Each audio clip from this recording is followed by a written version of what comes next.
Anakku mau kau bawa kemana? Kamu mau culik anakku ya? Kau apakan anakku? Tidak, Pak. Saya hanya menolong. Seorang pria pang bertato berdiri di tengah hujan, menggendong wanita berhijab yang tak sadarkan diri. Tiba-tiba, sebuah mobil mewah berhenti. Seorang Pak Haji turun dan berteriak menuduhnya menculik.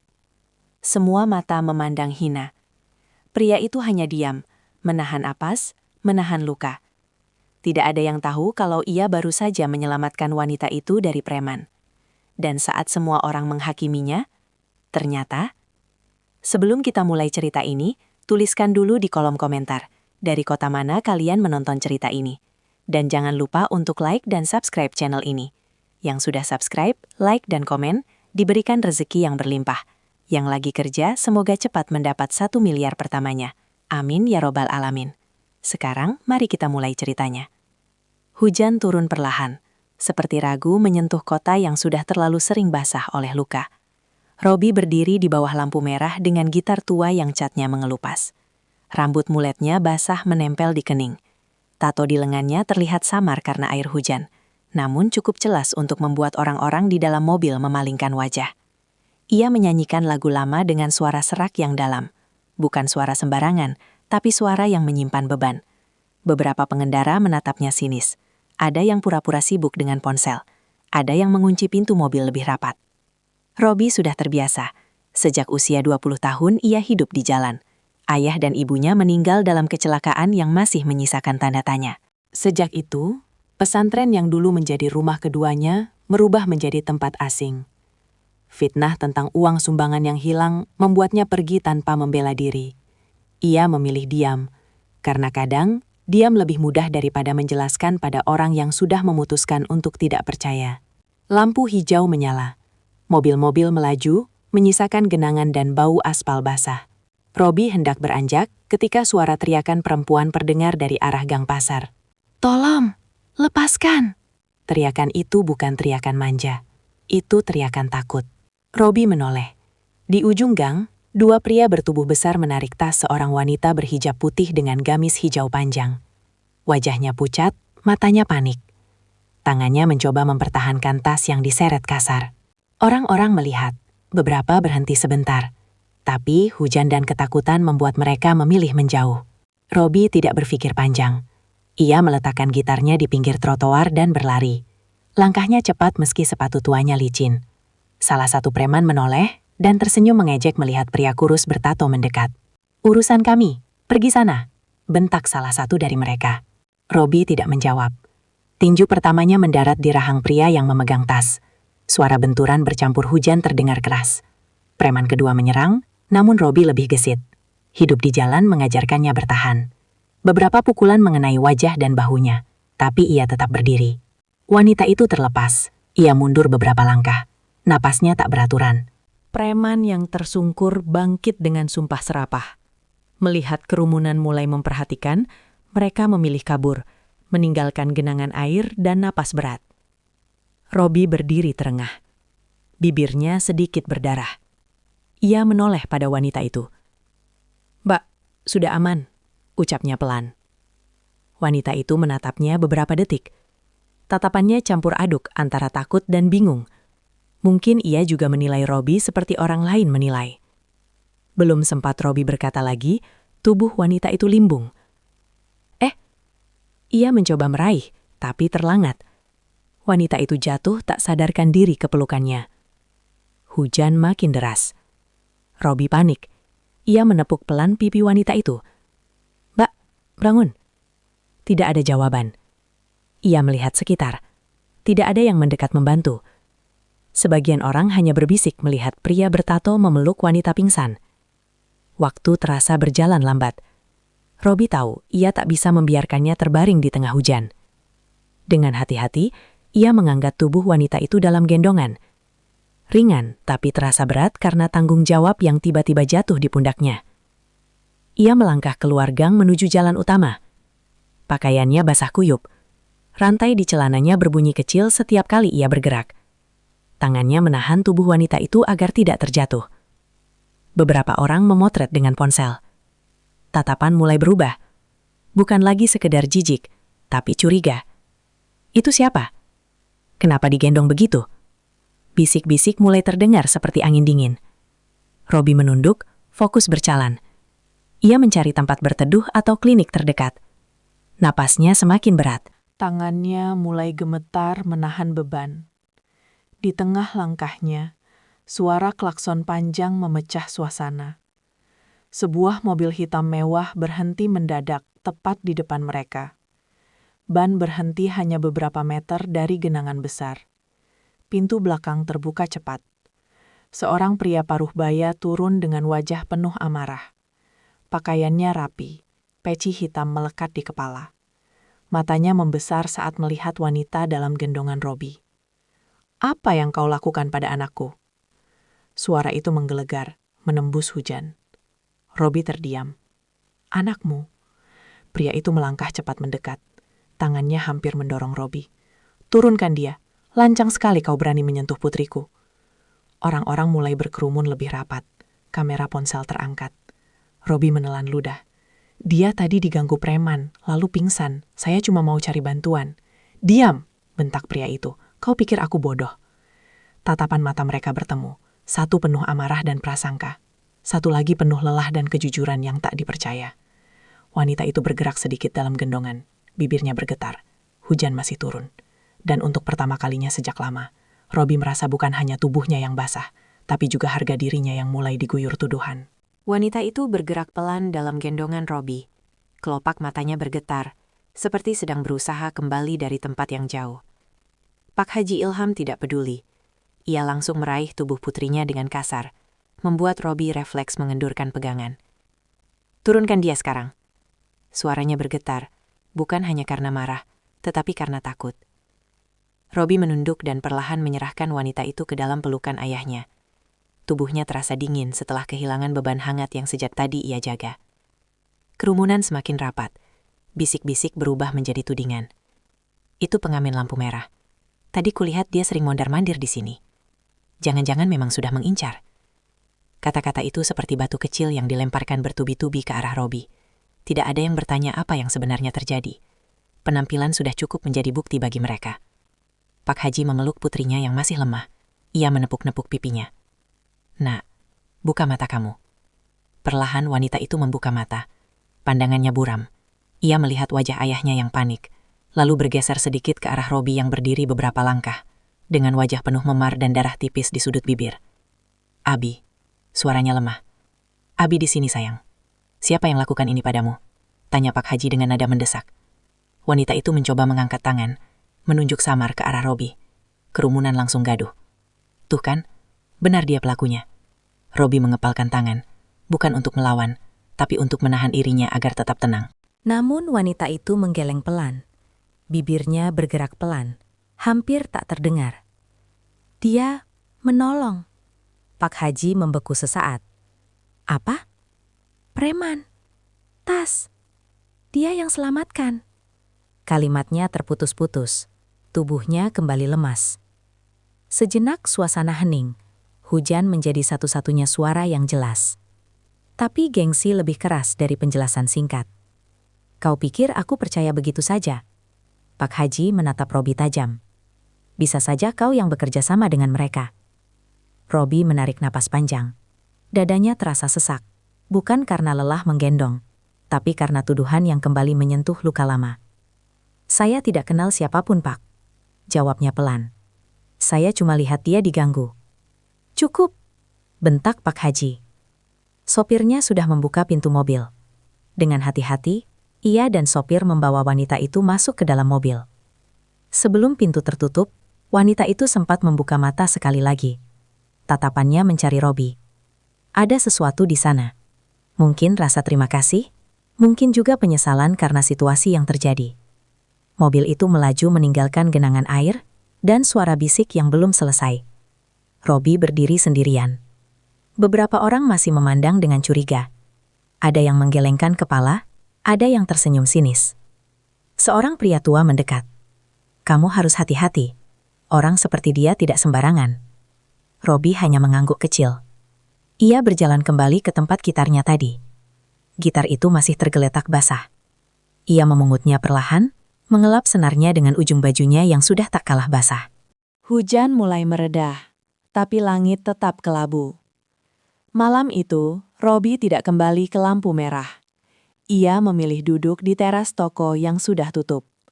Pikirannya berputar.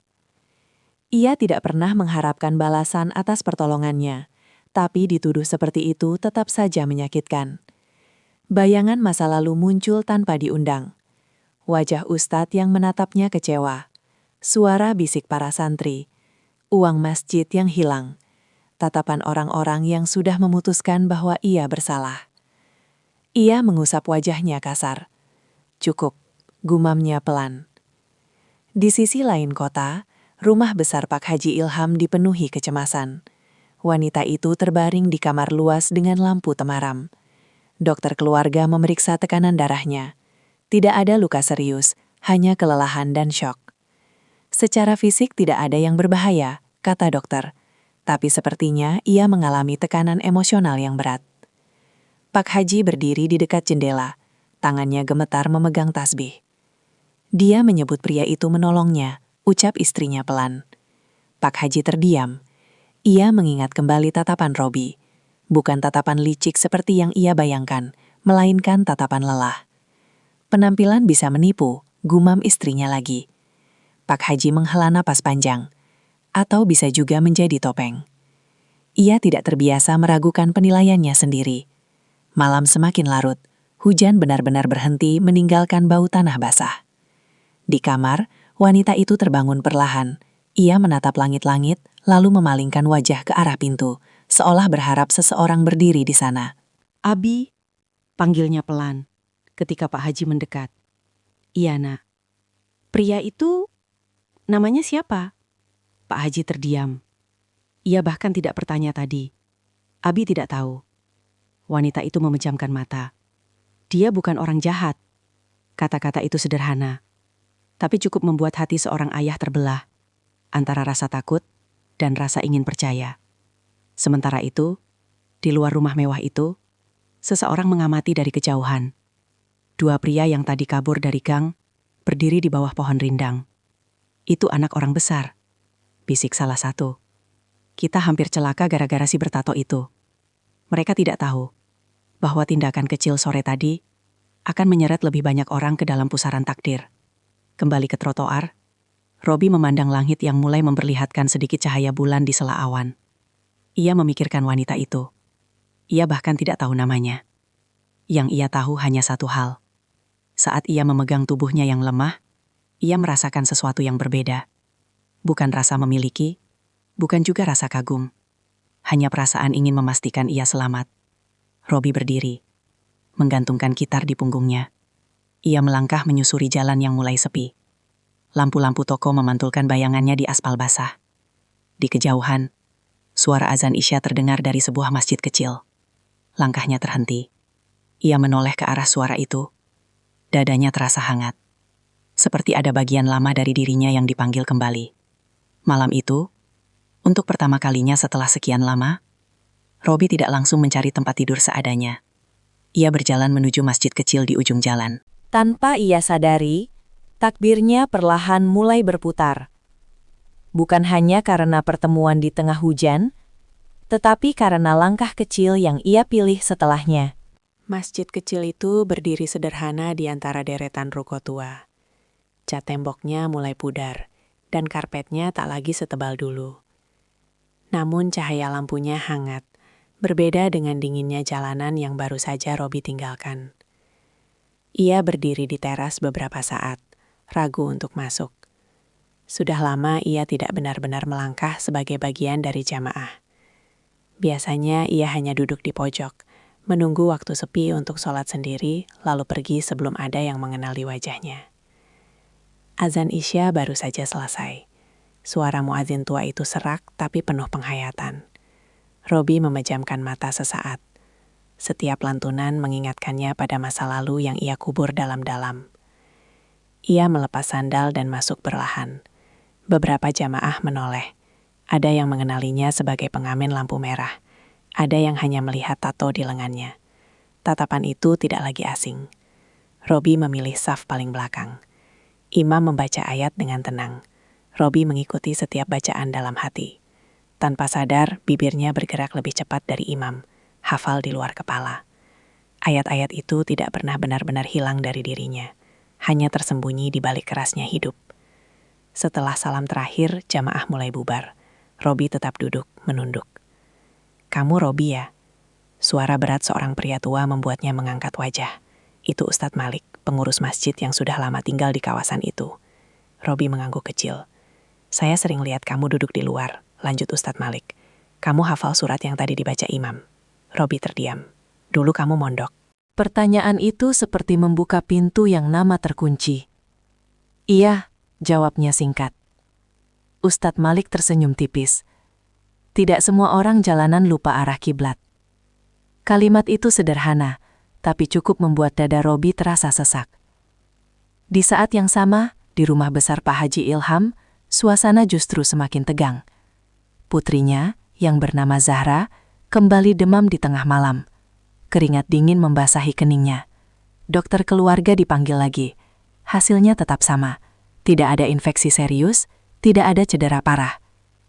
Ini lebih ke psikosomatis, jelas dokter pelan.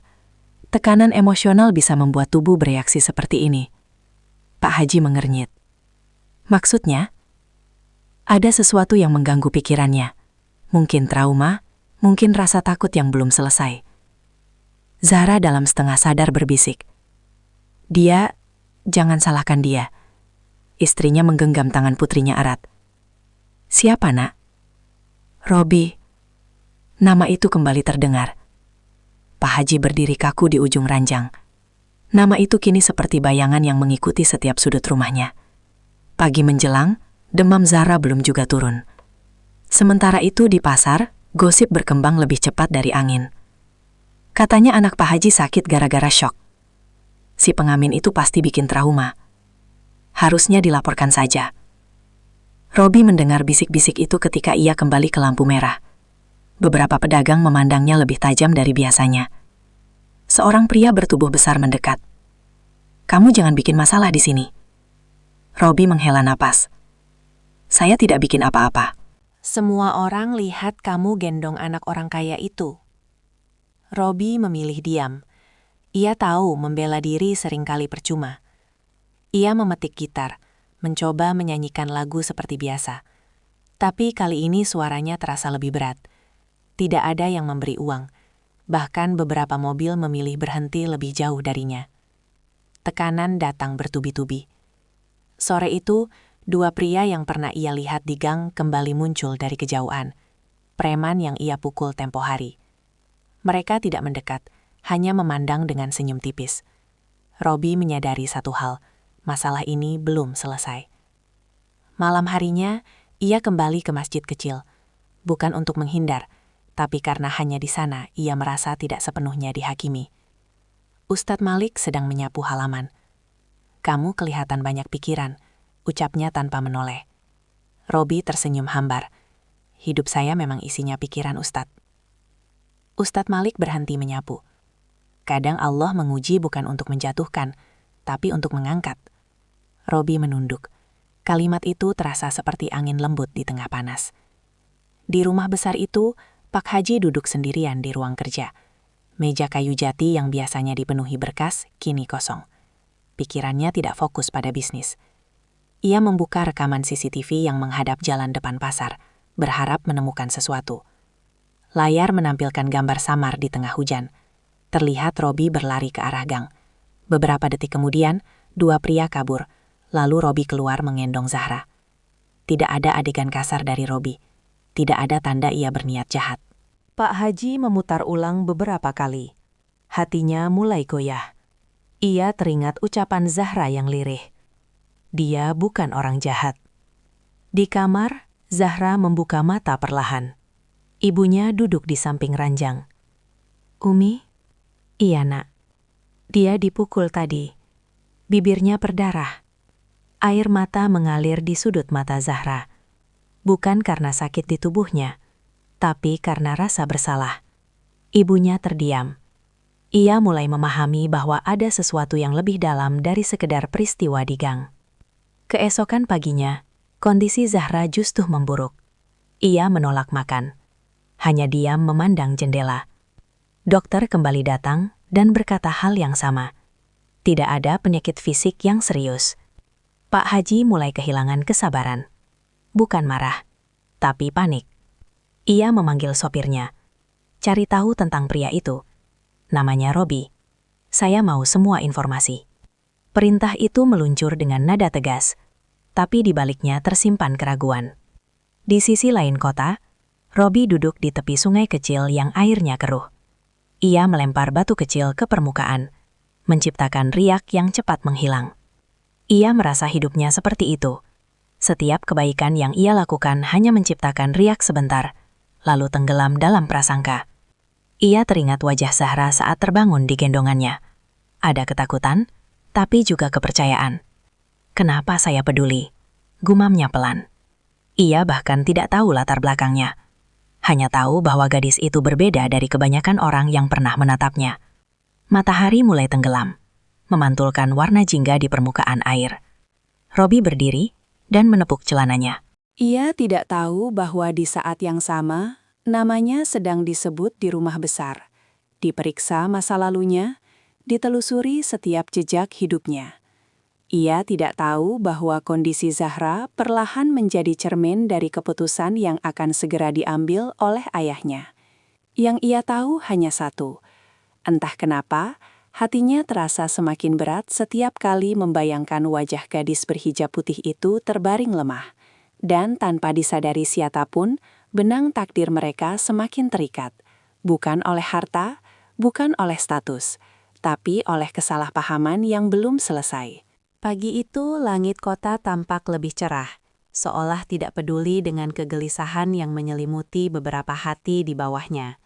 Di rumah besar Pak Haji Ilham, seorang pria berjas rapi duduk di hadapannya. Ia adalah orang kepercayaan yang biasa mengurus urusan pribadi keluarga. Namanya Robi Firmansyah, lapornya sambil membuka map tipis. Usia 25 tahun, yatim piatu. Pernah mondok di pesantren Al-Hikmah sekitar 5 tahun lalu. Pak Haji terdiam, jari-jarinya mengetuk meja perlahan. "Kenapa keluar?" tanyanya singkat. Pria itu menarik napas. Ada kasus kehilangan dana pembangunan masjid di pesantren itu. Namanya sempat disebut, tapi tidak pernah terbukti secara hukum. Setelah itu dia menghilang dari pesantren. "Tidak terbukti," ulang Pak Haji. "Tidak ada bukti kuat, hanya kecurigaan dan tekanan dari beberapa pihak." Kata-kata itu menggantung di udara. Pak Haji teringat kembali pada rekaman CCTV, pada tatapan lelah Robi, pada suara lirih Zahra yang membelanya. Di sisi lain kota, Robi sedang membantu Ustadz Malik memperbaiki keran wudhu yang bocor di masjid kecil itu. Air menetes pelan, membasahi lantai. "Kamu kelihatan lebih sering ke sini sekarang," ucap Ustadz Malik sambil memegang senter kecil. Robi mengangguk. "Di sini lebih tenang." Ustadz Malik tersenyum tipis. Tenang bukan berarti tanpa masalah. Kadang justru di tempat sunyi, masalah terdengar lebih jelas. Robi berhenti sejenak, lalu kembali memutar pipa. "Ustadz, kalau orang sudah terlanjur dinilai buruk, apa masih bisa berubah di mata mereka?" Pertanyaan itu keluar begitu saja. Ustadz Malik tidak langsung menjawab. Ia duduk di lantai, memandang Robi dengan mata lembut. Yang paling penting bukan berubah di mata manusia, tapi tetap lurus di hadapan Allah. Manusia bisa salah menilai, Allah tidak. Robi terdiam. Ia teringat malam ketika ia dipanggil ke ruang pengurus pesantren. Uang pembangunan masjid hilang. Beberapa santri menyebut namanya, karena ia yang terakhir terlihat di ruang bendahara. Ia mencoba menjelaskan, tapi suara mayoritas lebih keras dari kebenaran. Sejak itu, tatapan orang berubah. Ia merasa setiap langkahnya diawasi. Ia tidak mencuri, tapi ia juga tidak cukup kuat untuk melawan arus tuduhan. Ia memilih pergi. Kenangan itu kembali menusuk, sama seperti tatapan orang-orang di pasar beberapa hari lalu. Sementara itu, di kamar Zahra, suasana masih muram. Zahra terbaring lemah, menatap langit-langit.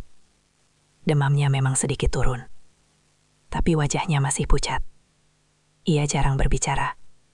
Ibunya duduk di samping ranjang sambil membacakan doa pelan. "Umi," bisik Zahra. "Iya, Nak. Abi masih marah sama dia." Pertanyaan itu membuat ibunya terdiam. "Abi hanya takut kehilangan kamu. Dia tidak jahat, Umi. Waktu itu kalau bukan karena dia." "Mungkin Zahra." Kalimatnya terhenti. Matanya berkaca-kaca. Ibunya menggenggam tangannya erat. Umi tahu. Di ruang kerja, Pak Haji memutar nomor telepon pesantren Al-Hikmah. Setelah beberapa kali dering, suara tua di seberang menjawab. "Assalamualaikum." "Waalaikumsalam. Saya Ilham. Saya ingin bertanya tentang mantan santri bernama Robi Firmansyah." Hening beberapa detik. "Robi?" Suara di seberang terdengar berpikir. Anak itu pintar. Hafalannya kuat. Akhlaknya baik. Lalu kenapa ia pergi? Tarikan nafas panjang terdengar. Itu masa sulit. Ada kehilangan dana. Situasi tegang. Namanya disebut-sebut. Tapi tidak ada bukti. Kami tidak pernah menemukan uang itu. Beberapa bulan kemudian, ternyata bendahara yang menggelapkan. Tapi Robi sudah pergi. Pak Haji membeku. Kenapa tidak dipanggil kembali? Kami mencari. Tapi dia seperti menghilang. Mungkin terlalu sakit untuk kembali. Telepon terdiam di tangan Pak Haji. Fitnah lama. Ia menutup mata, membayangkan seorang anak muda yang kehilangan orang tua, lalu kehilangan nama baiknya sekaligus. Sore itu, Robi kembali ke lampu merah seperti biasa. Namun suasana berbeda. Beberapa pedagang tidak lagi sekeras kemarin. Mungkin gosip mulai bercampur dengan kabar lain. Tiba-tiba, sebuah mobil hitam berhenti tak jauh darinya. Jantung Robi berdegup lebih cepat. Pintu belakang terbuka. Tapi kali ini bukan teriakan yang keluar. Seorang pria berjas turun dan mendekat. "Kamu Robi?" Robi mengangguk hati-hati. Pak Haji Ilham ingin bertemu. Kalimat itu membuat udara di sekitar terasa lebih berat. Robi menelan ludah. Pikirannya langsung melompat pada kemungkinan terburuk. Dilaporkan ke polisi? Dituduh lagi. Untuk apa? Tanyanya pelan. Saya hanya menyampaikan pesan. Mobil itu masih menyala. Menunggu jawabannya. Robi menatap ke arah masjid kecil di ujung jalan, lalu ke arah sungai, lalu kembali ke mobil mewah itu. Ia bisa saja menolak. Pergi dari kota. Menghilang seperti dulu. Tapi kali ini ada sesuatu yang berbeda. Wajah Zahra terlintas di benaknya. Wajah pucat yang berbisik membelanya di tengah hujan. Robi mengangguk pelan. Baik. Ia meletakkan gitarnya di teras toko langganannya dan masuk ke dalam mobil. Perjalanan terasa sunyi. Kota yang biasa ia jelajahi dengan berjalan kaki, kini terlihat berbeda dari balik kaca mobil gelap. Rumah besar itu akhirnya tampak di hadapannya. Gerbang tinggi terbuka perlahan. Robi turun dengan langkah kaku. Tangannya sedikit berkeringat, meski udara sore cukup sejuk. Ia dibawa masuk ke ruang tamu luas dengan lampu kristal menggantung megah. Pak Haji Ilham sudah duduk di sana. Tatapan mereka kembali bertemu. Kali ini tanpa hujan, tanpa kerumunan. "Duduk," ujar Pak Haji singkat. Robi menurut. Beberapa detik berlalu tanpa kata. "Saya sudah mencari tahu tentang kamu," ucap Pak Haji akhirnya. Jantung Robi berdegup lebih cepat. Tentang pesantren. Tentang tuduhan yang tidak terbukti. Robi menunduk. Luka lama seperti dibuka kembali. "Kenapa kamu tidak membela diri?" tanya Pak Haji. Robi tersenyum tipis. Kadang orang sudah memutuskan percaya pada cerita yang mereka suka, bukan pada kebenaran. Jawaban itu membuat ruangan terasa lebih sunyi. Pak Haji menatap pria bertato di depannya lebih lama dari sebelumnya. Ia tidak lagi hanya melihat rantai di celana atau rambut mulet berantakan. Ia mulai melihat sisa-sisa seorang santri yang pernah terluka. "Anak saya sakit," ucapnya pelan. Robi mengangkat wajah. "Dokter bilang tidak ada penyakit serius, tapi dia terus menyebut namamu." Kalimat itu membuat napas Robi tertahan. "Saya tidak melakukan apa-apa, Pak," ucapnya lirih. "Saya hanya tidak ingin dia kenapa-kenapa." Pak Haji menyandarkan punggungnya. Untuk pertama kalinya, amarahnya tidak mendominasi. Yang ada hanya seorang ayah yang mulai menyadari bahwa mungkin ia telah salah menilai. Dan di antara diam yang menggantung itu, masa lalu Robi yang penuh fitnah perlahan mulai menemukan celah untuk dibersihkan. Ruang tamu itu terasa terlalu luas bagi Robi. Lampu kristal di atas kepalanya berkilau lembut, memantulkan bayangan dirinya di lantai marmer yang mengilap. Ia merasa seperti noda kecil di tengah kemewahan yang bukan dunianya. Pak Haji Ilham masih duduk tegak, menatapnya dengan sorot mata yang kali ini tidak sepenuhnya keras. "Kamu tahu siapa anak saya?" tanyanya pelan. Robi menggeleng. "Tidak, Pak." "Namanya Zahra. Sejak kejadian itu dia berubah. Diam. Sering melamun. Menyebut namamu dalam tidurnya." Jantung Robi berdegup lebih cepat. Ia tidak pernah membayangkan pertemuan singkat di tengah hujan bisa meninggalkan jejak sedalam itu. "Saya tidak bermaksud masuk ke dalam urusan keluarga Bapak," ucapnya hati-hati. "Kalau kehadiran saya justru bikin masalah, saya bisa pergi dari kota ini." Kalimat itu keluar tanpa beban. Robi terbiasa pergi. Pak Haji memperhatikan wajahnya. Tidak ada nada menuntut, tidak ada harapan tersembunyi. Hanya keikhlasan yang aneh bagi seseorang yang hidup tanpa apa-apa. "Kamu selalu lari?" tanya Pak Haji tiba-tiba. Pertanyaan itu membuat Robi terdiam. Ia mengingat pesantren. Ia mengingat fitnah. Ia mengingat malam ketika ia meninggalkan gerbang pondok tanpa berpamitan. "Kadang pergi lebih mudah daripada memaksa orang percaya," jawabnya pelan. Pak Haji menyandarkan tubuhnya. "Kalau semua orang baik memilih pergi, yang tersisa hanya mereka yang berani berbuat salah." Kalimat itu menancap dalam. Hening kembali menyelimuti ruangan. Seorang pembantu rumah tangga datang memberitahu bahwa waktu maghrib hampir tiba. Pak Haji bangkit. "Kamu sholat?" tanyanya singkat. Robi mengangguk. "Ikut saya." Mereka berjalan menuju masjid kecil yang berada di halaman samping rumah besar itu. Masjid itu bersih, karpetnya tebal, dindingnya dihiasi kaligrafi. Robi merasa langkahnya semakin berat. Beberapa jamaah keluarga dan pegawai sudah bersiap. Mereka menoleh ketika melihat Robi masuk bersama Pak Haji. Bisik-bisik halus terdengar. Imam tetap orang yang biasa mengimami. Robi berdiri di saf belakang. Ketika azan hendak dikumandangkan, muazin tetap tiba-tiba memegang dada dan duduk lemas. "Asma kambuh," bisiknya. Suasana sedikit panik. Waktu hampir habis, belum ada yang siap menggantikan. Pak Haji menoleh ke sekeliling. Beberapa pria menghindari tatapannya. Tanpa sadar, matanya berhenti pada Robi. "Kamu bisa azan?" tanyanya. Pertanyaan itu mengejutkan banyak orang. Robi terdiam sesaat. Sudah lama ia tidak berdiri di tempat itu untuk mengumandangkan panggilan sholat. "Insya Allah bisa," jawabnya pelan. Beberapa jamaah tampak ragu. Seorang pria berbisik. "Apa tidak ada yang lain?" Pak Haji tidak menanggapi. "Silahkan." Robi melangkah ke depan. Setiap langkahnya terasa seperti membuka kembali bagian dirinya yang lama terkunci. Ia berdiri di dekat mikrofon. Jari-jarinya sedikit gemetar. Ia memejamkan mata. "Allahu Akbar. Allahu Akbar." Suara itu keluar, dalam, jernih, dan penuh penghayatan. Ruangan seketika hening. Bukan suara pengamen lampu merah yang terdengar sekarang. Bukan suara lelaki jalanan yang kasar oleh debu. Itu suara yang terlatih. Suara yang menyimpan hafalan dan rasa. Allahu Akbar. Allahu Akbar. Gema azan memenuhi masjid kecil itu, merambat hingga ke halaman rumah. Di kamar lantai 2, Zahra yang sedang berbaring perlahan membuka mata.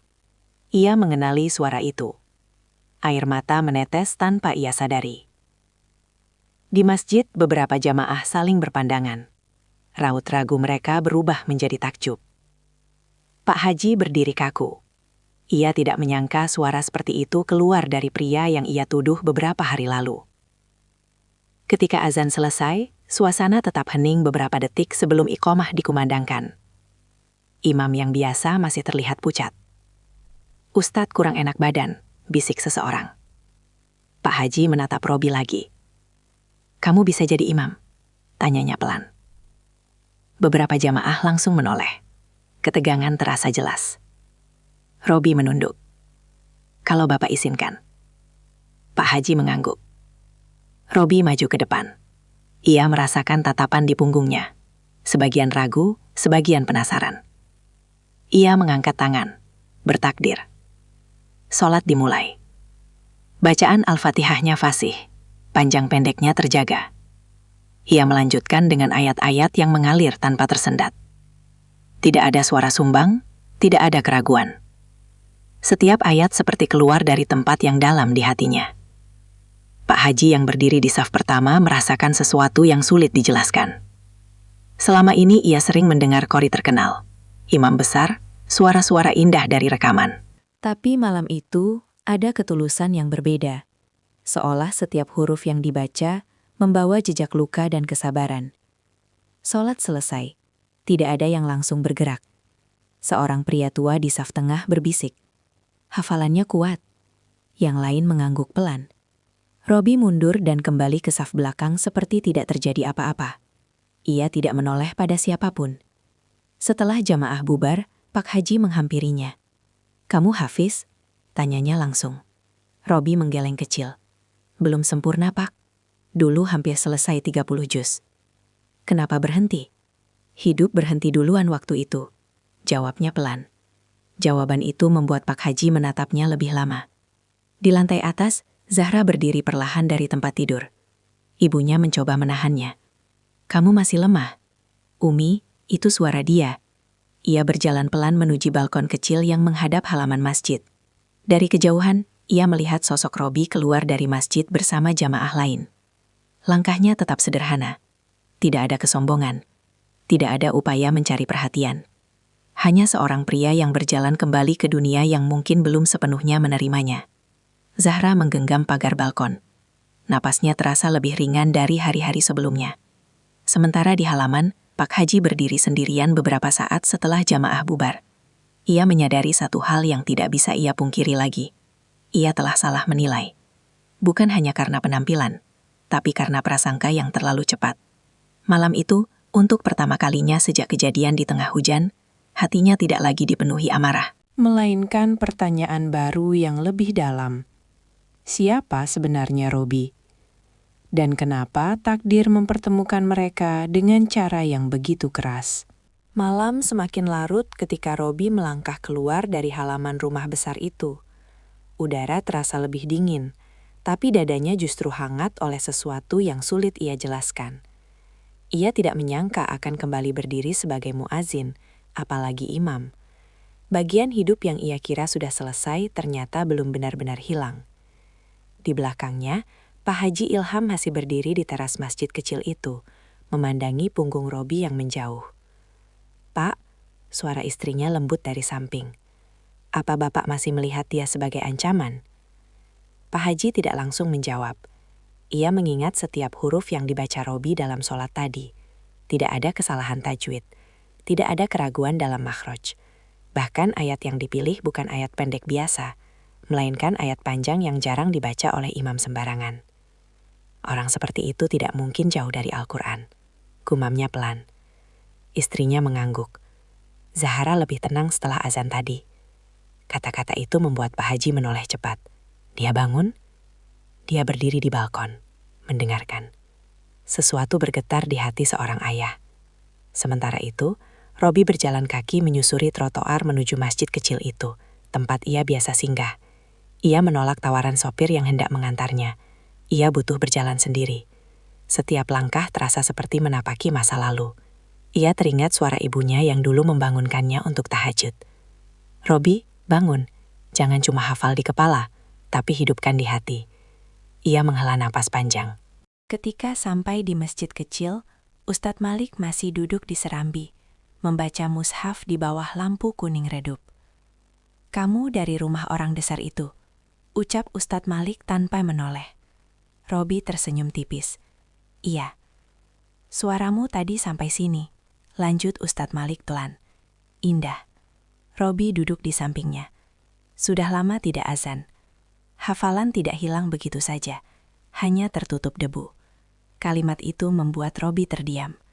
"Ustadz," ucapnya pelan, "kalau masa lalu sudah kotor, apa mungkin dibersihkan?" Ustadz Malik menutup mushafnya. Yang membuat kotor itu dosa atau penilaian manusia. Robi tidak menjawab. Kalau hanya penilaian manusia, itu bukan kotor, itu hanya bayangan. Malam itu Robi tidak langsung tidur. Ia duduk sendirian di dalam masjid, membuka mushaf yang sudah lusuh. Jari-jarinya menelusuri ayat-ayat yang dulu ia hafal. Tanpa sadar, ia mulai membaca pelan. Ayat demi ayat mengalir. Beberapa jamaah yang kebetulan lewat berhenti di pintu, mendengarkan dengan kagum. Di sisi lain kota, di kamar yang luas dan tenang, Zahra duduk bersandar pada bantal. "Umi," bisiknya. "Iya, Nak. Abi sudah tahu siapa dia sebenarnya." Ibunya tersenyum lembut. Abi sedang belajar untuk tahu. Zahra menatap jendela. Waktu dia gendong Zahra, tangannya gemetar. Bukan karena takut tertangkap, tapi karena takut Zahra kenapa-kenapa. Air mata mengalir pelan di pipinya. Zahra tidak pernah melihat orang jalanan seperti itu. Lanjutnya, di matanya tidak ada niat jahat. Ibunya mengusap rambutnya. "Kadang Allah mempertemukan kita dengan orang yang tidak kita duga untuk menguji cara kita melihat." Di ruang kerja, Pak Haji duduk sendirian lagi. Ia membuka kembali berkas tentang Robi, tentang pesantren, tentang tuduhan lama yang ternyata tidak pernah terbukti. Ia juga memanggil ustadz dari pesantren Al-Hikmah untuk memastikan satu hal. Apakah benar Robi hampir menyelesaikan hafalan 30 juz? Jawaban di seberang telepon membuatnya terdiam. Dia termasuk yang tercepat dalam angkatan itu. Kalau tidak pergi waktu itu, mungkin sudah jadi pengajar sekarang. Pak Haji menutup telepon perlahan. Ia merasa seperti melihat dua dunia yang bertabrakan. Di satu sisi, ia seorang miliarder yang terbiasa menilai orang dari rekam jejak dan reputasi. Di sisi lain, ada seorang pria bertato yang ternyata menyimpan hafalan Al-Quran di balik penampilannya. Malam semakin dalam ketika Pak Haji berdiri dan berjalan menuju kamar Zahra. Ia mengetuk pelan. "Masuk, Bi." Zahra menoleh dengan mata yang lebih jernih dari kemarin. "Abi sudah bicara dengannya," ucap Pak Haji. Zahra menegakkan tubuhnya sedikit. "Dia baik-baik saja?" Pertanyaan itu sederhana, tapi penuh perhatian. "Dia baik." Hening beberapa detik. "Abi?" Zahra ingin bertemu lagi dengannya. Permintaan itu tidak diucapkan dengan manja, tidak juga dengan memaksa, hanya permohonan tulus. Pak Haji menghela napas panjang. "Zahra, kamu tahu siapa kita dan siapa dia." Abi selalu ajarkan Zahra bahwa kemuliaan bukan di harta. Jawabnya pelan. Kata-kata itu membuat Pak Haji terdiam. Ia menyadari mungkin selama ini ia sendiri yang lupa pada ajaran yang sering ia ucapkan. Pagi keesokan harinya, kabar tentang azan dan bacaan Robi di masjid rumah Pak Haji mulai tersebar di lingkungan sekitar. Katanya suaranya bagus sekali, hafalannya kuat, bukan orang sembarangan ternyata. Gosip yang kemarin tajam kini berubah arah, namun tidak semua orang senang. Dua preman yang pernah kabur dari gang berdiri di warung kopi kecil. "Kalau dia makin dekat dengan orang besar itu, kita bisa repot," kata salah satu. "Harus kita diamkan sebelum dia buka mulut." Mereka tidak tahu bahwa takdir seringkali lebih cepat bergerak daripada rencana manusia. Sore itu, Robi kembali ke lampu merah seperti biasa. Ia tidak ingin hidupnya berubah hanya karena satu malam di masjid mewah. Ia menyanyi seperti biasa, tapi kali ini beberapa orang memberi uang lebih banyak dari biasanya. Seorang ibu berhijab bahkan berkata, "Kemarin saya dengar kamu azan, suaramu bikin merinding." Robi hanya tersenyum kecil. Ia tidak merasa lebih tinggi, tidak juga merasa sudah diterima. Ia hanya merasa satu hal, bagian dirinya yang dulu ia tinggalkan mulai kembali. Dan tanpa ia sadari, langkah kecilnya malam tadi telah membuka pintu yang tidak hanya mengubah pandangan Pak Haji, tetapi juga menggerakkan sesuatu yang lebih besar dalam takdir mereka semua. Siang itu udara terasa lebih hangat dari biasanya. Tapi di dalam rumah besar Pak Haji Ilham, justru ada ketegangan yang tipis dan tak terlihat. Zahara duduk di kursi dekat jendela kamarnya.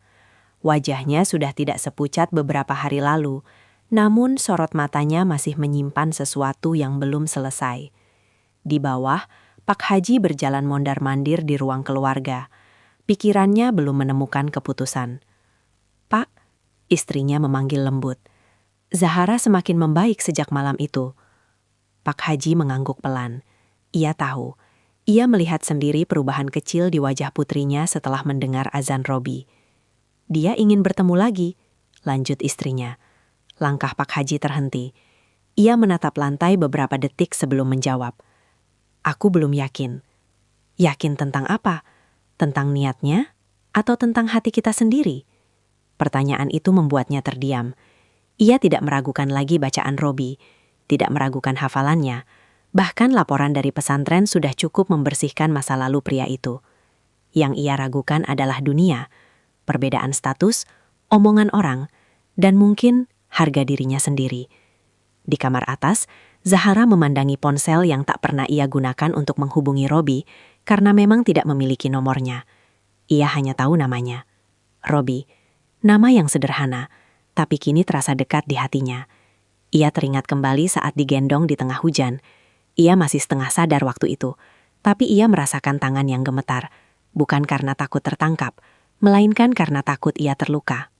Ia belum pernah merasakan perhatian seperti itu dari orang asing. "Umi," panggilnya pelan ketika ibunya masuk. "Iya, Nat? Apa Zahara salah kalau ingin bertemu dia lagi?" Ibunya duduk di sampingnya. "Tidak semua keinginan salah, tapi waktu dan cara harus tepat." Zahara menunduk. Zahara cuma ingin mengucapkan terima kasih dengan benar. Sementara itu, di sudut kota yang berbeda, Robi duduk di tepi sungai kecil seperti biasa. Angin sore berhembus pelan, membuat rambut muletnya bergerak ringan. Ia baru saja selesai mengaji di masjid kecil ketika seorang anak kecil menghampirinya. "Abang yang azan di rumah besar itu ya?" Robi tersenyum tipis. "Iya.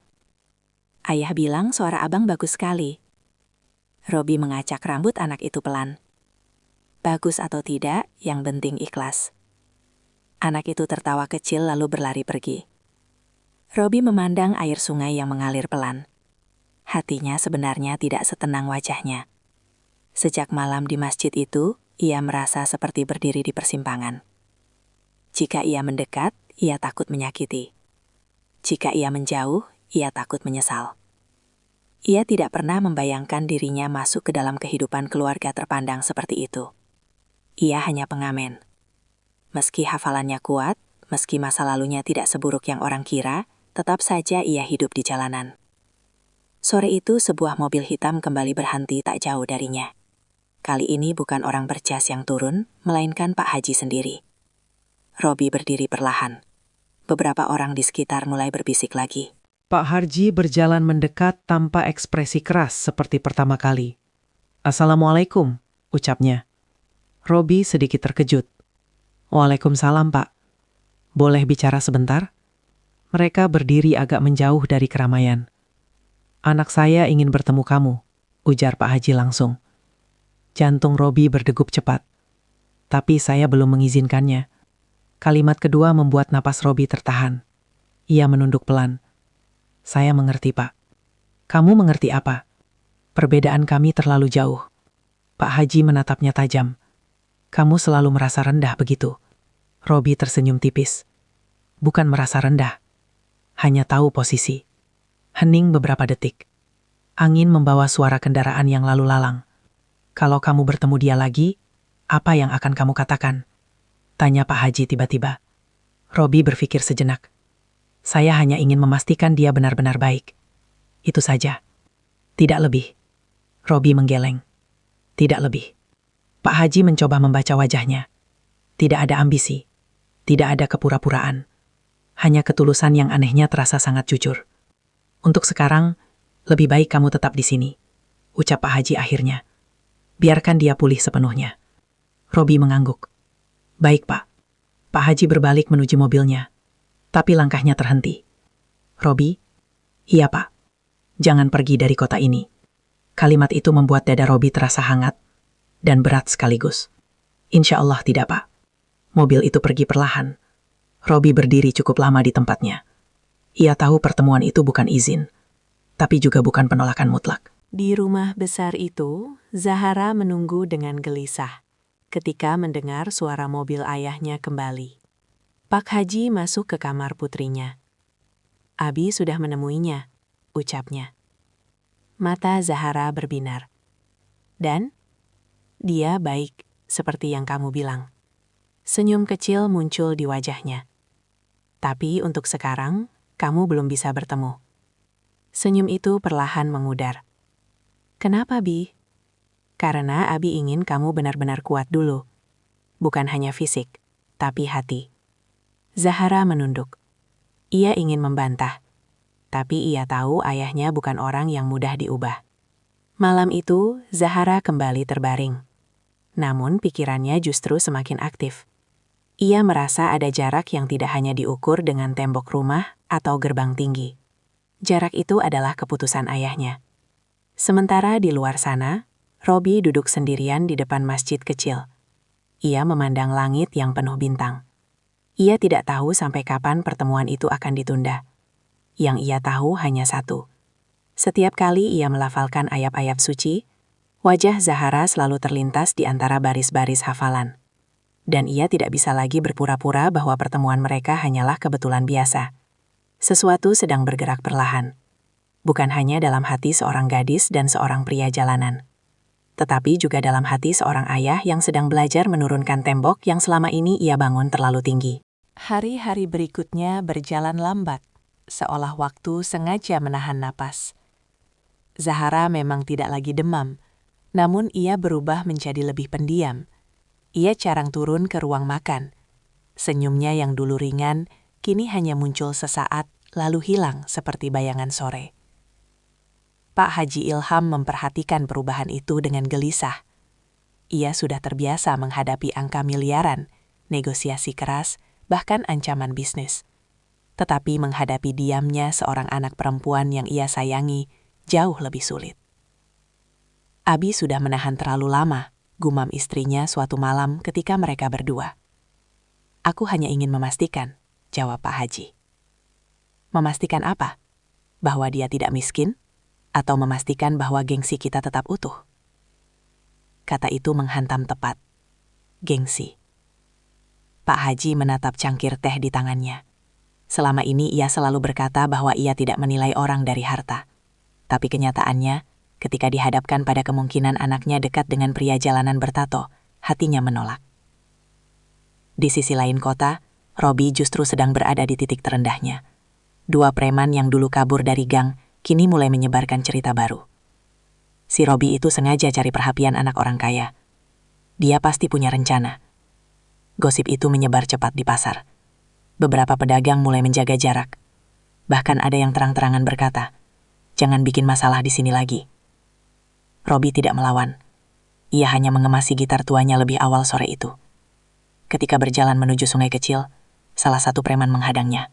Kau pikir bisa naik derajat karena dekat orang besar, ejeknya. Robi menatap tenang. Aku tidak dekat siapa-siapa. Jangan bohong, kau ke rumah itu lagi kan? Robi diam. Preman itu mendorong bahunya. Tidak keras, tapi cukup untuk menunjukkan ancaman. Lebih baik kau pergi dari kota ini, sebelum kami buat kau benar-benar pergi. Kalimat itu mengingatkan Robi pada masa lalu. Pada malam ketika ia meninggalkan pesantren karena tekanan. Pada keputusan untuk selalu pergi sebelum segalanya menjadi lebih buruk. Malam itu, ia duduk lama di tepi sungai. Air mengalir tanpa peduli pada batu yang menghalangi. Ia memandang bayangannya sendiri di permukaan air yang keruh. Apa aku harus pergi lagi? Gumamnya pelan. Ia merasa kehadirannya hanya membawa masalah. Bagi Zahara. Bagi keluarganya. Bahkan bagi dirinya sendiri. Sementara itu, di kanar luas dengan tirai putih, Zahara memandangi halaman rumah dari balik kaca. Ia merasa ada sesuatu yang menjauh. Entah kenapa, hatinya gelisah sejak sore tadi. Umi, panggilnya pelan. Iya nak? Kalau seseorang terus mengalah demi orang lain, Apa itu berarti dia lemah? Ibunya tersenyum tipis. Tidak. Kadang itu berarti dia kuat menahan ego. Zahara terdiam. Ia tidak tahu bahwa di luar sana, Robi sedang mempertimbangkan untuk menghilang lagi dari hidupnya. Keesokan paginya, Pak Haji mendapat kabar dari salah satu pegawainya bahwa ada orang-orang yang mulai mengganggu Robi. Kenapa mereka ganggu dia? Tanya Pak Haji. Mungkin iri, Pak, atau takut. Pak Haji terdiam. Ia merasa bersalah. Tanpa sadar, sikapnya yang setengah menerima dan setengah menolak membuat Robi berada di posisi rentan. Ia memutuskan sesuatu. Siang itu, ia kembali menemui Robi di masjid kecil. Robi sedang menyapu halaman ketika melihat sosok itu mendekat. Ia berhenti dan berdiri tegak. Assalamualaikum, Pak. Waalaikumsalam. Pak Haji memandangnya lebih lama dari biasanya. Kamu mau pergi dari kota ini? Bukan pertanyaan, pernyataan. Robi terdiam sesaat, lalu tersenyum tipis. Saya terbiasa tidak jadi beban. Siapa bilang kamu beban? Kehadiran saya membuat banyak orang tidak nyaman. Pak Haji menarik nafas panjang. Dan kamu pikir dengan pergi semua akan selesai? Robi menunduk. Ia tidak punya jawaban lain. Kamu tahu apa yang paling mudah dalam hidup? Lanjut Pak Haji. Lari. Kata itu membuat Robi menatapnya. Dan kamu sudah melakukannya sekali dulu. Luka lama itu kembali disentuh. Waktu di pesantren, kamu pergi tanpa membela diri. Sekarang kamu mau lakukan hal yang sama. Robi menggenggam gagang sapu lebih erat. Kalau saya bertahan, saya takut justru menyakiti. Atau kamu takut menghadapi kemungkinan bahwa kamu pantas berada di tempat yang lebih baik. Kalimat itu membuat dada Robi terasa sesak. Ia tidak pernah memikirkan dirinya pantas atas sesuatu yang lebih. Hidup di jalan mengajarkannya untuk menerima sisa, bukan meminta bagian utama. Anak saya semakin membaik sejak malam kamu azan. Lanjut Pak Haji pelan. Dan sejak tahu kamu tidak seperti yang ia kira. Robi terdiam. Tapi kalau kamu pergi sekarang, kamu tidak hanya lari dari masalah. Kamu juga lari dari tanggung jawab. Tanggung jawab apa, Pak? Tanggung jawab untuk membuktikan bahwa kamu tidak lagi membiarkan hidupmu ditentukan oleh tuduhan orang. Hening menyelimuti halaman masjid kecil itu. Angin menggerakkan daun-daun kering di tanah. Untuk pertama kalinya, Robi merasa bukan hanya ditantang, tetapi dipercaya, meski belum sepenuhnya diterima. Kalau saya tetap di sini, ucap Robi pelan, apa Bapak akan mengizinkan saya bertemu Zahara? Pak Haji tidak langsung menjawab. Ia memandang masjid kecil itu, tempat di mana ia mendengar azan yang mengguncang hatinya. Kalau kamu bertahan, kalau kamu tidak lari lagi, aku akan mempertimbangkannya. Itu bukan janji pasti, tapi cukup untuk membuat langkah Robi yang tadi hampir pergi, kini tertahan. Ia mengangguk pelan. Baik, Pak. Pak Haji berbalik meninggalkan halaman itu dengan langkah yang lebih ringan dari sebelumnya. Sementara Robi berdiri memandangi langit siang yang cerah. Untuk pertama kalinya sejak lama, ia memilih tidak pergi. Bukan karena takut, bukan karena terpaksa, tetapi karena ia ingin berhenti membiarkan masa lalunya menentukan setiap keputusan. Ia tahu bertahan akan lebih sulit daripada pergi. Akan ada cibiran, akan ada ancaman, akan ada perbedaan yang terus menganga. Tapi mungkin justru disitulah harga dirinya yang selama ini jatuh, bisa perlahan bangkit kembali. Sejak percakapan di halaman masjid kecil itu, Robi tidak lagi memikirkan untuk pergi. Bukan karena ancaman preman berhenti, bukan karena tatapan orang berubah sepenuhnya, tetapi karena untuk pertama kalinya, ia merasa seseorang menahannya, bukan untuk mengusir, melainkan untuk melihat apakah ia mampu bertahan. Hari-hari berikutnya tidak menjadi lebih mudah. Bisik-bisik masih terdengar di pasar. Dua preman itu masih sesekali muncul, menatapnya dengan senyum yang tidak bersahabat. Namun Robi memilih diam. Ia tidak lagi terpancing. Ia menghabiskan lebih banyak waktu di masjid, membantu Ustadz Malik, mengajar anak-anak kecil mengaji di sore hari. Anak-anak itu tidak peduli pada tato di lengannya. Mereka hanya peduli pada cara Robi melafalkan huruf demi huruf dengan sabar. Abang, kenapa suara abang beda kalau baca Al-Quran? Tanya seorang anak suatu sore. Robi tersenyum kecil. Karena setiap ayat itu bukan cuma dibaca, tapi dirasa. Kata-kata itu keluar begitu saja, namun ia sendiri merasakan maknanya lebih dalam dari sebelumnya. Di rumah besar Pak Haji Ilham, Zahara menunjukkan perubahan yang jelas. Ia sudah mulai turun ke ruang makan. Ia tersenyum meski belum sepenuhnya kembali seperti dulu. Namun ada satu hal yang belum selesai. Setiap sore ia berdiri di balkon, memandang ke arah gerbang, seolah menunggu sesuatu yang belum datang. Pak Haji melihat itu. Dan untuk pertama kalinya dalam hidupnya, ia merasa kalah oleh tatapan seorang anak perempuan yang tidak marah, tidak memaksa, hanya berharap. Malam itu, setelah sholat Isya, Pak Haji duduk sendirian di ruang kerjanya. Ia memikirkan kembali semua yang telah terjadi. Fitnah masa lalu Robi, azan yang menggema, tatapan jujur di halaman masjid, dan perubahan pada Zahara. Akhirnya ia berdiri dan berjalan menuju kamar putrinya. "Zahara," panggilnya pelan. "Iya, Bi? Kalau Abi izinkan kamu bertemu dia, kamu siap?" Mata Zahara langsung berkaca-kaca. "Abi yakin." "Abi belum yakin sepenuhnya," jawabnya jujur. "Tapi Abi ingin belajar." Keesokan harinya, mobil hitam itu kembali berhenti di dekat masjid kecil. Robi sedang duduk membaca mushaf ketika sopir memanggilnya. "Pak Haji ingin kamu datang." Kali ini tidak ada keraguan panjang. Robi menutup mushaf dengan hati-hati, berdiri, dan mengikuti mobil itu. Perjalanan terasa lebih sunyi dari sebelumnya. Ia tidak tahu apa yang akan terjadi. Ia hanya tahu hatinya berdebar lebih kencang dari saat ia berdiri di depan mikrofon untuk azan. Rumah besar itu kembali menyambutnya dengan gerbang tinggi dan halaman luas. Namun kali ini, suasananya berbeda. Tidak ada tatapan tajam dari kejauhan.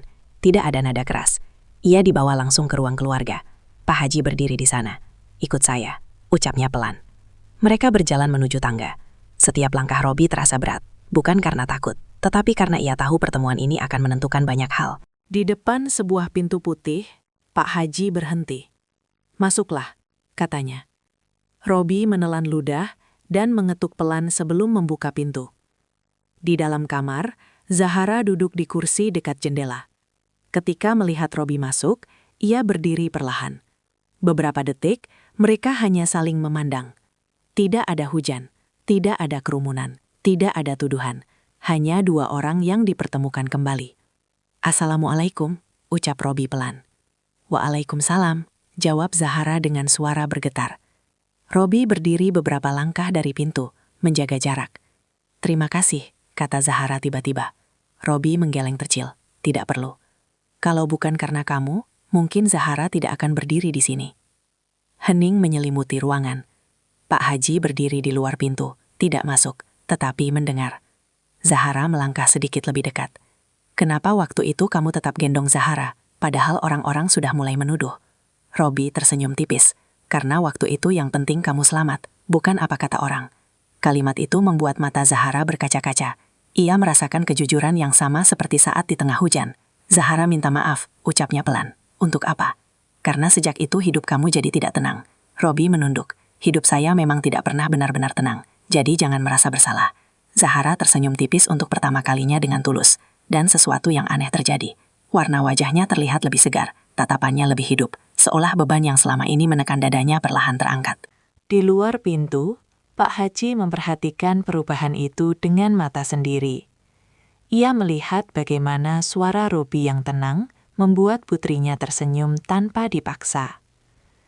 Beberapa menit kemudian, Robi berpamitan. "Saya senang kamu sudah membaik," ucapnya. "Kamu akan datang lagi?" tanya Zahara pelan. Robi menoleh ke arah pintu, seolah meminta izin tanpa kata. Pak Haji berdiri di sana. Tatapan mereka bertemu. Untuk beberapa detik, tidak ada kata. Lalu Pak Haji mengangguk kecil. Robi kembali menatap Zahara. "Insya Allah." Ia keluar dari kamar itu dengan perasaan yang berbeda. Bukan lagi sekedar pria jalanan yang salah paham, tetapi seseorang yang kehadirannya membawa perubahan nyata. Malam itu, Zahara makan dengan lahap untuk pertama kalinya sejak kejadian di gang. Dokter yang datang 2 hari kemudian hanya tersenyum heran. Kondisinya jauh lebih baik. Pak Haji tidak menjawab. Ia tahu bukan obat yang menyembuhkan, bukan juga waktu semata, tetapi pertemuan yang akhirnya tidak lagi ditunda. Dan di dalam hatinya, tembok yang selama ini ia bangun perlahan mulai retak, membuka ruang bagi sesuatu yang dulu tidak pernah ia bayangkan akan ia terima. Pertemuan itu mengubah banyak hal, bukan dengan cara yang gaduh, tetapi perlahan dan pasti. Zahara semakin membaik dari hari ke hari. Wajahnya kembali berseri, langkahnya lebih ringan, dan tawa kecilnya mulai terdengar di ruang makan rumah besar itu. Para pegawai yang dulu berjalan pelan karena suasana muram, kini mulai melihat cahaya yang kembali. Pak Haji Ilham memperhatikan semuanya dengan diam. Ia tidak bisa lagi menyangkal kenyataan bahwa kehadiran Robi membawa pengaruh yang nyata, bukan hanya bagi Zahara, tetapi juga bagi dirinya sendiri. Beberapa hari setelah pertemuan di kamar itu, Pak Haji kembali mengundang Robi. Kali ini bukan sebagai orang yang dicurigai, bukan juga sekadar tamu yang dipanggil untuk dimintai keterangan. Kali ini ia dipanggil untuk duduk sejajar. Ruang kerja yang dulu terasa asing kini tidak terlalu menekan bagi Robi. Ia tetap duduk tegak dengan sederhana, tanpa mencoba terlihat lebih dari dirinya sendiri. "Kamu tidak pernah meminta apapun," ucap Pak Haji membuka percakapan. Robi tersenyum tipis. "Karena memang tidak ada yang perlu saya minta, Pak. Anak saya semakin sehat. Dokter bilang perkembangan ini cepat sekali." Robi menunduk. "Itu karena doa Bapak dan Ibu." "Tidak hanya itu."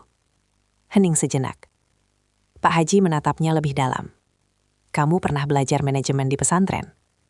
Robi sedikit terkejut. "Hanya dasar-dasar, Pak. Selain menghafal, dulu kami diajarkan berdagang kecil-kecilan. Dan kamu mengerti cara membaca laporan sederhana." Robi mengangguk pelan. Pak Haji berdiri, berjalan ke jendela, memandang halaman luas yang selama ini menjadi simbol keberhasilannya. "Saya membangun semua ini dari nol," ucapnya pelan. "Bukan karena saya paling pintar, tapi karena saya belajar dari orang-orang yang tulus." Ia berbalik. "Dan saya melihat ketulusan itu pada kamu." Kalimat itu membuat dada Robi terasa sesak. Ia tidak pernah membayangkan mendapat pengakuan seperti itu dari seseorang sekelas Pak Haji. "Saya tidak punya apa-apa, Pak," ucapnya jujur. "Itu yang membuat kamu tidak terikat pada apa-apa." Pak Haji berjalan kembali ke meja dan mengambil sebuah map. "Salah satu perusahaan saya bergerak di bidang distribusi bahan pokok. Akhir-akhir ini ada masalah manajemen di cabang kecil. Saya butuh orang yang tidak hanya mengerti angka, tapi juga mengerti amanah." Robi terdiam. Ia mulai memahami arah pembicaraan itu, namun tetap tidak berani menduga terlalu jauh. "Saya ingin kamu membantu mengelolanya." Kata-kata itu jatuh seperti batu di permukaan air yang tenang. "Pak," Robi hampir tidak percaya. "Saya hanya pengamen. Kamu lebih dari itu. Kamu hafal Al-Quran. Kamu sabar menghadapi hinaan. Kamu tidak lari ketika saya menantangmu untuk bertahan." Pak Haji menatapnya tegas. "Kalau kamu bisa mengelola dirimu sendiri dalam keadaan sulit, kamu bisa belajar mengelola usaha." Robi menunduk dalam-dalam. Ia teringat sungai kecil tempat ia hampir memutuskan pergi. Ia teringat ancaman preman. Ia teringat masa lalu yang penuh tuduhan. Dan kini, di hadapannya terbuka jalan yang tidak pernah ia bayangkan. "Kalau saya gagal," ucapnya pelan. "Kita belajar lagi," jawab Pak Haji tanpa ragu. "Tapi saya tidak akan memberi kesempatan ini kalau saya tidak yakin." Pintu ruang kerja terbuka pelan. Zahara berdiri di sana, tersenyum kecil. "Abi sudah bicara," katanya lembut. Robi berdiri spontan, menjaga sikap. Zahara mendekat, tidak lagi pucat, tidak lagi lemah. "Terima kasih sudah tidak pergi," ucapnya pelan. Kalimat itu sederhana, tapi mengandung perjalanan panjang. Robi menatapnya sekilas, lalu kembali menunduk. "Terima kasih sudah percaya." Pak Haji memperhatikan keduanya. Ia tidak lagi melihat jurang yang terlalu lebar. Ia melihat dua orang yang saling menguatkan. Beberapa minggu kemudian, Robi mulai belajar langsung di kantor cabang kecil perusahaan Pak Haji. Awalnya banyak yang meremehkan. Ini yang dulu pengamen itu. Anak orang jalanan bisa apa? Namun Robi tidak membalas dengan kata. Ia datang paling pagi. Ia memeriksa laporan dengan teliti. Ia berbicara sopan kepada karyawan lama. Perlahan, masalah-masalah kecil yang dulu terabaikan mulai tertata. Ia tidak memimpin dengan keras. Ia memimpin dengan contoh. Di sela kesibukan itu, ia tetap datang ke masjid kecil setiap maghrib. Tetap mengajar anak-anak mengaji. Tetap menjaga dirinya agar tidak larut dalam perubahan. Zahara sesekali datang bersama ibunya ke cabang itu, dengan alasan meninjau kegiatan sosial perusahaan. Senyumnya kini tidak lagi disembunyikan. Kabar tentang perubahan Robi menyebar cepat. Orang-orang yang dulu mencibir kini mulai menghormati. Bahkan 2 preman yang pernah mengancamnya memilih menjauh ketika melihatnya kini berdiri sebagai bagian dari perusahaan besar. Beberapa bulan berlalu. Pada suatu malam, setelah sholat Isya di masjid rumah besar itu, Pak Haji memanggil Robi dan Zahara duduk bersama. "Saya sudah melihat cukup," ucapnya pelan. Zahara menahan napas. "Saya tidak lagi menilai kamu dari tato atau masa lalumu." Robi menunduk hormat. "Kalau kamu siap memikul tanggung jawab yang lebih besar, bukan hanya perusahaan, tapi juga keluarga." Kalimat itu menggantung sejenak. "Saya ingin menikahkan kamu dengan anak saya." Air mata Zahara jatuh tanpa bisa ditahan. Robi terpaku. Ia merasa seperti kembali berdiri di tengah hujan, tetapi kali ini bukan dengan tuduhan, melainkan dengan kepercayaan. "Saya tidak punya apa-apa untuk dibanggakan," ucap Robi pelan.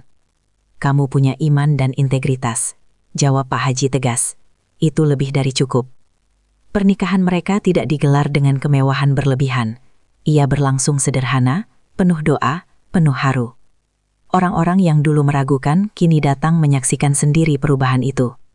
Robi berdiri di depan penghulu dengan tangan yang sedikit gemetar, bukan karena takut, tetapi karena takjub pada takdir yang membawanya sejauh ini. Dari trotoar yang basah oleh hujan, dari tuduhan yang menusuk harga diri, hingga berdiri sebagai suami dan pemimpin yang dipercaya. Di akhir malam itu, ketika semua tamu telah pulang dan lampu-lampu mulai redup, Robi berdiri sejenak di halaman rumah besar yang kini juga menjadi rumahnya. Ia memandang langit. "Terima kasih ya Allah," bisiknya pelan. Ia akhirnya mengerti. Bukan hujan yang mengubah hidupnya, bukan harta, bukan status, tetapi keputusan untuk tidak lagi lari ketika hidup menantangnya untuk bertahan.